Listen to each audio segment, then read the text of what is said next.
Semaphore में क्या होता है हमारे पास, डिजकास्टर ने ये डिस्कवर किया था 1965 में। इसमें हम कोई भी अगर हमारे पास बहुत सारे प्रोसेसेस पैरेलल में चल रहे हैं तो उनको मैनेज करते हैं कोई भी सिंपल वेरिएबल्स की वैल्यूज़ को यूज़ करके। सीमाफोर के अंदर दो हमारे पास वो हो सकते हैं कंडीशंस कि या तो कोई प्रोसेस वेट कर रही है या तो कोई प्रोसेस सिग्नल दे रही है।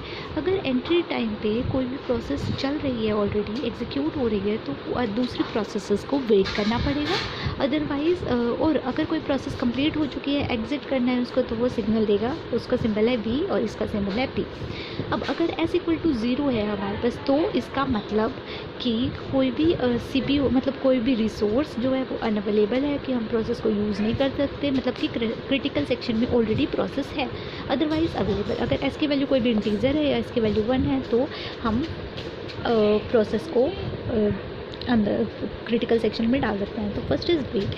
वेट के अंदर क्या होता है हमारे पास, डिक्रीमेंट सीमाफोर वैल्यू। सीमाफोर की वैल्यू जो भी है उसके अंदर डिक्रीमेंट होता है। इफ़ अब इसकी ये है एल्गोरिथम में क्या होता है, इफ़ S ग्रेटर देन 0, अगर हमारे पास S ग्रेटर देन है 0, ग्रेटर देन 0 पे मैंने यहाँ पे क्या बोला था कि अगर S=0 होगा तो अनअवेलेबल होगा, अदरवाइज अवेलेबल। तो अब S ग्रेटर देन 0 के लिए क्या होगा, अवेलेबल होगा रिसोर्स, तो हम उसको यूज़ कर लेंगे। और यूज़ करने में मैंने पहले क्रिटिकल सेक्शन वाले टॉपिक में बोला था कि S की वैल्यू को डिक्रीमेंट कर देंगे, तो S की वैल्यू डिक्रीमेंट हो जाएगी S-1। एल्स अगर ऐसा नहीं है तो क्या हो सकता है कि S=0 होगा, और अगर S 0 होगा तो ब्लॉक कर देंगे प्रोसेस को या वेट करेगा, क्योंकि ऑलरेडी अगर कोई प्रोसेस चल रही है तो इसका मतलब वो अनअवेलेबल है, हम उसको यूज़ नहीं कर सकते।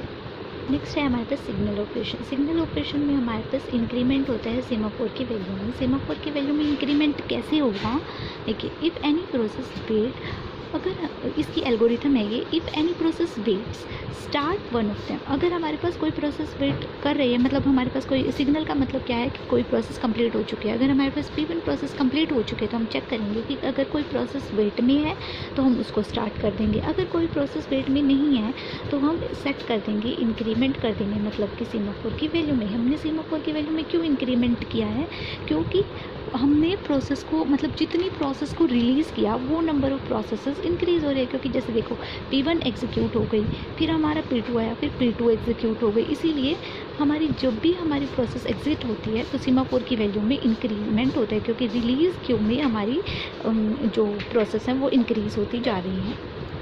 Next is variety of semaphores. Variety of semaphore is 2 types, binary और काउंटिंग। बाइनरी में हम S की वैल्यू या तो 0 लेंगे या तो 1, और काउंटिंग में हम S की वैल्यू 0 और कोई भी इंटीजर, मतलब 1 की जगह 2, 3, 4, 5, 6 एंड कोई भी इंटीजर नॉन नेगेटिव होना चाहिए, मतलब कि पॉजिटिव होना चाहिए। काउंटिंग सीमाफोर को हम जनरल सीमाफोर भी ले सकते हैं। ये है। अब नेक्स्ट टॉपिक है म्यूचुअल। नाउ अब हमारे पास है mutual exclusive and semaphore. Semaphores में क्या होता है, बिगिन, सबसे पहले स्टार्ट होगा। S की वैल्यू जब 0 होगी उस टाइम पे इनिशियल रूटीन क्या होगा कि कोई भी प्रोसेस हमारे पास आने के लिए, मतलब कि कोई भी प्रोसेस रिलीज़ होगी क्यू के अंदर से, वेटिंग क्यू के अंदर से रिलीज़ हो जाएगी। फिर जब S=1 होगा तो हमारी प्रोसेस एंटर होने के लिए एबल हो जाएगी कि क्रिटिकल सेक्शन के अंदर वो जा सकती है, और तब तक वो वेट करेगी। फिर S=2 पे क्रिटिकल सेक्शन के अंदर चली जाएगी, S=3 पे हमें सिग्नल दे देगी, मतलब कि वो कंप्लीट हो जाएगी, मतलब कि 2 पे क्रिटिकल सेक्शन के अंदर होगी, 3 पे सिग्नल देगी कि वो कंप्लीट हो चुका है और एग्ज़िट कर जाएगी, और 4 का मतलब कि नेक्स्ट टाइम जितना भी उसका पार्ट बच गया वो रिमेनिंग पोर्शन क्रिटिकल सेक्शन के अंदर कंप्लीट करेगी। नाउ इसके डिसएडवांटेजेस क्या क्या होंगे, डेडलॉक, स्टारवेशन और बिजी वेटिंग। डेडलॉक्स का मतलब कि प्रोसेस एक दूसरे का वेट कर रहे हैं, अगर कोई रिसोर्स एक दूसरे को हैंडल कर रहे हैं। डेडलॉक्स का मतलब कि प्रोसेस एक दूसरे के रिसोर्सेज को हैंडल करके, होल्ड करके बैठे हैं एक दूसरे के रिसोर्सेज को। स्टारवेशन का मतलब है, स्टारवेशन में क्या होता है हमारे पास, स्टारवेशन में हम अगर कोई भी प्रोसेस बहुत लॉन्ग टाइम से क्रिटिकल सेक्शन के अंदर नहीं आई है तो उसका मतलब स्टारवेशन। बिजी वेटिंग का मतलब कि देखिए, S की वैल्यूज़ हम बार बार चेक कर रहे हैं, S की वैल्यू CPU बार बार चेक कर रहे हैं, तो इसका मतलब वो बिज़ी है, बहुत ज़्यादा बिज़ी है, और S की वैल्यूज़ चेक करने के बाद भी हमारे सीमाफोर्स के लिए उनको वेट करना पड़ेगा। जैसे कोई प्रोसेस अगर ऑलरेडी क्रिटिकल सेक्शन में है तो S=1 में प्रोसेस एंटर करने के लिए वेट करेगी, तो बिज़ी वेटिंग। ओके, तो there are advantages, deadlock, starvation and busy waiting.